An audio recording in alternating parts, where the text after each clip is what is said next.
이충재의 인사이트, 입법청문회 절묘한 한수, 최상병, 김건희 청문회 예고. 최상병 수사 외압 의혹 관련자들이 6월 21일 국회 증언대에 대거오르기로 하면서 입법청문회가 새삼 주목받고 있습니다. 입법 현안에 관련된 정보와 전문적 지식 청취를 목적으로 국회법에 규정된 입법청문회는 그간 거의 열리지 않았지만 이번 최상병 특검법을 계기로 활용성을 인정받게 됐습니다. 채택된 증인이 출석을 거부할 경우 실질적 제재가 가능한 청문회의 특성이 최상병 사건 관련자들의 증인 출석을 이끌어낸 것으로 분석됩니다. 여당 반발로 공전 중인 국회 상임위 활동에 물꼬를 텄다는 점에서 절묘한 한수라는 평이 나옵니다. 입법청문회 구상이 제기된 것은 지난 6월 4일 더불어민주당이 구성한 상권 분립 정상화 회의체였습니다. 공무원들의 국회 상임위 불참 등을 막기 위한 입법론의 자리였는데 여기서 현행 제도로도 가능한 행정부 견제 장치를 찾다. 입법청문회 개최 아이디어가 나온 것으로 전해집니다. 민주당 지도부에서도 뒤따라 22대 국회에서는 입법청문회와 국정조사를 적극 활용한다는 방침을 정했습니다. 각종 입법이 대통령 거부권에 막히더라도 입법청문회 등을 동원해 정부 견제와 압박을 강화하겠다는 취지입니다. 입법청문회는 여당 불참으로 국회 정상화가 불가능한 상황에서 가장 효과적인 수단입니다. 국정조사의 경우 본회의를 열어야 하지만 입법청문회는 제적상임위원 3분의 1 이상 요구가 있으면 개최가 가능합니다.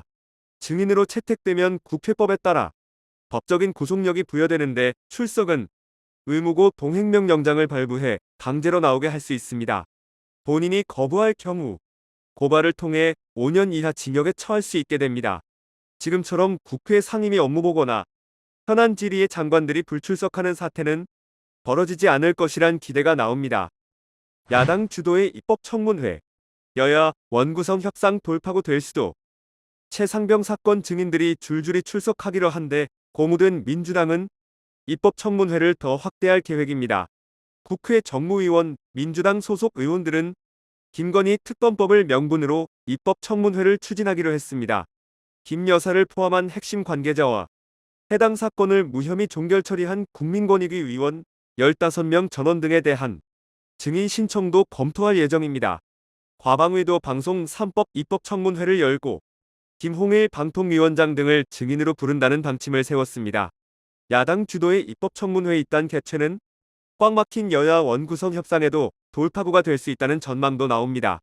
국민의힘 일각에선 정무위가 김 여사를 명품백 수수 의혹의 증인으로 채택할 경우에 대비해 남은 7개 상임위 중 정무위원장을 가져와야 하는 것 아니냐는 의견이 나옵니다.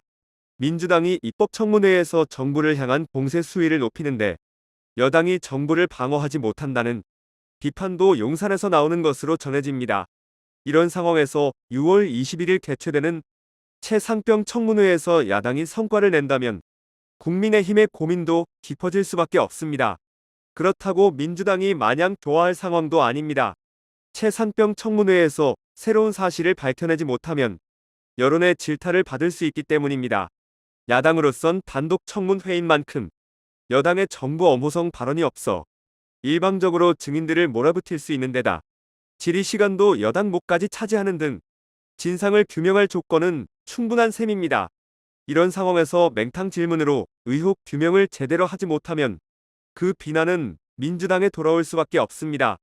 이번 청문회는 최상병 순직 당시 상황과 책임 소재, 수사외압 의혹의 실체를 드러내는 기회입니다.